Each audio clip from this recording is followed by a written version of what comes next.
I want to say something to people about putting God first.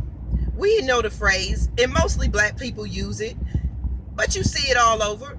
Oh, we're going through, we're doing this. This is happening to us because we're not putting God first in our lives. Every time something comes up, we always tell people you got to put God first in your lives. Well, I'm going to tell you something.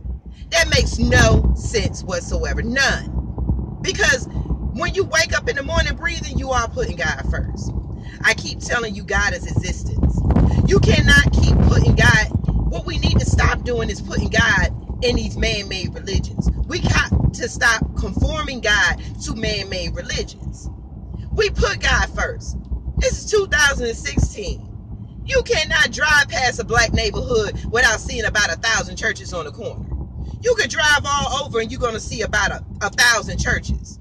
You drive down the street, there's a cross. You can't even walk into another person where they don't say God bless. So how are we not putting God first? What we need to stop doing is putting God in these man-made religions. We got to stop. God is in us. He's existence.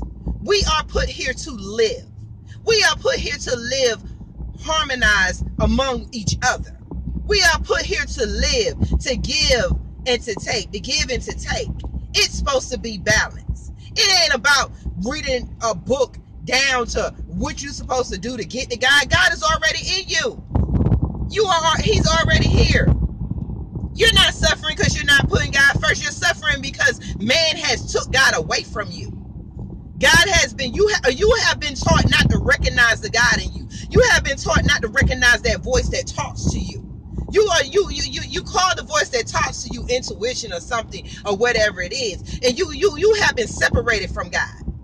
You are putting God first. What it's time to do is start recognizing the God that's in you. Like animals, a bird doesn't need a book and nobody to tell him that God blessed him with wings to fly. He just does it. A lion doesn't need a book to tell him he is the king. He just roars and he just does it. And the other animals know not to go that way. See, what we have to start doing is that every animal on this earth recognizes what they were put here for, except for human beings, and especially us black people. We were put here to create, to help, to put balance in this world. And we've been taught to we taught to put our heads down and cry out and keep crying and begging and waiting for a savior to come. You are saved. It's in you. Stand up and use your hands and your mind, your feet. Teach your children. We are putting God first. You're not suffering. You're not born to sin. You're born to live. So until we start living and recognizing exactly what God is, we will continue to suffer. Just take a day and just go outside and look around. Look at the trees. Look at the bugs. Look at how they do things. Look at the stars at night. Look at the sky. You really think the sky is blue right now? The sky is not blue. That's the sun rays. The real thing is, if the sun wasn't here, the son of God, nothing would grow. At night, the moon gives us light. Understand that we are in a universe. Stop being conformed to the little stuff that man has given you